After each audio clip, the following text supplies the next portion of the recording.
A clean school is the seed of a clean world. When we recycle today, we rewrite tomorrow and change climate change into climate hope. Greetings, ladies and gentlemen, educators, fellow learners, distinguished guests, and judges. Please consider yourselves warmly greeted. I am Tepiso Matevani, and I stand here proudly with my fellow team members, Bupapem Machagam, Sidivana Gariso, and Mpondavana. Together, we are the Flora Park Comprehensive High School YCAP team, representing the Limpopo province. I would like to also acknowledge our uniform supplier who supplied to us these beautiful dresses. Our slogan is simple but yet powerful. Hashtag, the ground is on diet, let's fit the dustbin. Now you may ask yourself, why such a slogan? This is because every single day we witness as paper, plastics, bottles get thrown carelessly on the ground, choking our environment, polluting our air, and slowly destroying our climate. That plastics bottles you see lying on the ground, you may underestimate them, but let me tell you today, they hold the power to either destroy our future or, if recycled, give us a greener tomorrow. Ladies and gentlemen, we first have to understand the scale of our problem. According to the Department of Forestry and Fishes Environment 2023, South Africa generates about 122 million tons of waste every single year, but less than 10% of it is recycled. Research also shows that South Africans use 2 billion plastic bags every single year. By Plastics SA 2022, these end up in landfills, rivers, and eventually in the ocean. The United Nations Environment Programme 2021 estimates that if plastic pollution continues at this current rate, by 2050, we'll be having more plastics in the ocean than fish. This waste is just not uncertainty, it fuels climate change. When waste decomposes, it releases methane, a greenhouse gas that is 84 times more potent than carbon dioxide over a period of 20 years, by IPCC 2022. Why then should schools take the lead? Schools are not just learning areas, they are the seedbeds for our future leaders. When we teach young people how to take care of the environment now, we are creating a generation that will never repeat the same mistakes of the past. Education is one of the most essential tools to fuel climate action, by UNESCO 2022. At Flora Park High, we conducted a mapping event which helped us to identify key problems in our school, and we used different colors to categorize them. Red representing environmental issues such as littering and dirty spaces. Blue, security concerns such as safety. Orange, health risks such as diseases. White, social challenges such as behavior and attitudes. Pink, educational issues such as learning disruptions. We discovered that environmental issues were the core root of many others. In a dirty space or environment, you experience problems such as social tension, diseases, disruptive learning, and even lack of safety. When we tackle the environment first, we are tackling every other challenge that comes with it. When our mentor introduced us to the Youth Citizens Action Program, we immediately recognized it as more than just a school project. It was an opportunity to turn concerns into actions. At a time when climate change, pollution, and environmental neglect are no longer distant threats, but our daily realities, we understood that the youth could no more afford to stay silent or inactive. Let me take you through our YCAP journey. We firstly started with team selections, whereby learners auditioned and they were evaluated based on persuasive communication, creativity, leadership, problem-solving skills, and passion for environmental sustainability. This ensured that our team was not only capable, but it was deeply committed to driving a long-term solution. And then we had an awareness campaign, whereby before picking up a single piece of litter, we focused on education. We wanted to shift mindsets before changing behavior. Using posters, school assemblies, and parents' meetings, we explained how waste mismanagement accelerates to climate change, how it harms biodiversity, and how it pollutes water systems. Many parents were actually shocked to learn that something as simple as a plastic wrapper could release greenhouse gases when burned, or it can even block drainage systems, which contributed to us having floods. This emotional and well-fact-based awareness led to mindset shift, whereby many parents started to pledge their support, proving to us that knowledge is the foundation of participation. And then we had our first cleanup day, which took place on the 25th of July 2025. It was a small action with big intentions. Our first cleanup day involved only a few committed learners picking up litter around the school premises. From the outside, it looked small, but in reality, it was a pilot phase whereby we observed litter hotspots, we observed the behavioral change patterns among students, and we also assessed the school-wide based engagement. And then after, we had a growing momentum, whereby by the 19th of September 2025, our project had transformed into a large environmental intervention. Our cleanup expanded from beyond our school to the Flora Park Dam and Park, which is a recreational area and a place where families go to relax on weekends. This proves that our concerns were not only limited to the school properties, but they expanded to the broader community. Our presence in public spaces sent a very powerful message, which says that environmental change should not be fenced in by school walls. And then after, let me take you through our second cleanup day journey.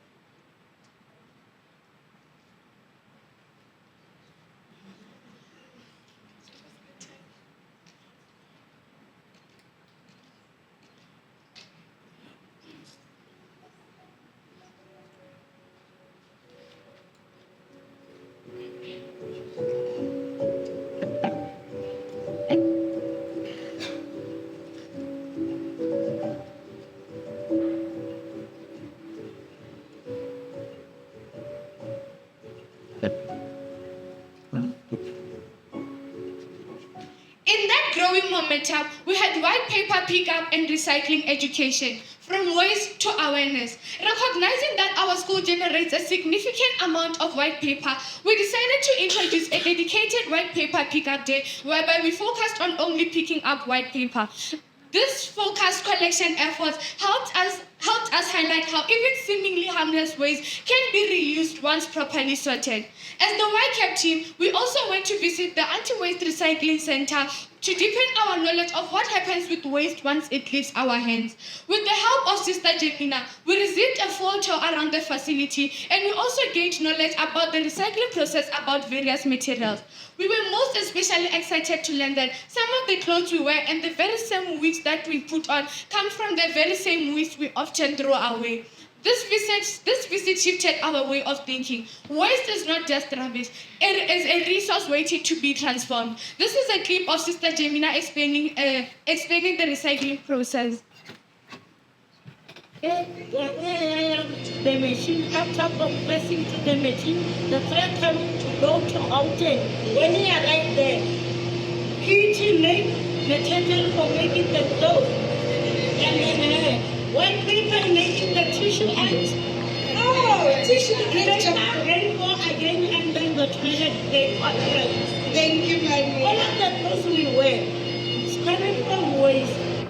We then introduced an accountability system in our school, whereby instead of using the traditional punishment method for late coming or incorrect uniform, learners were asked to collect litter as a constructive consequence. This approach helped to turn punishment into participation, and it taught responsibilities through services. What started off as discipline evolved into pride, whereby many learners continued volunteering long after their required contributions.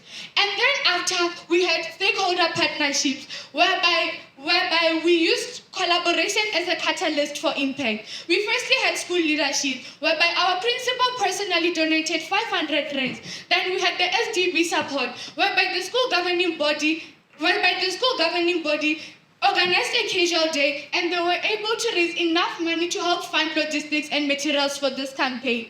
And then after, we had corporate contributions from Toshiba that donated us with 30 posters, helping us communicate effectively and visually. And then we had the municipal backing, whereby the Bulukani municipality provided us with cleaning materials, and they even deployed some of their waste management teams to come to our school and educate learners about the recycling process, landfill pressures, and the responsible ways of waste sorting.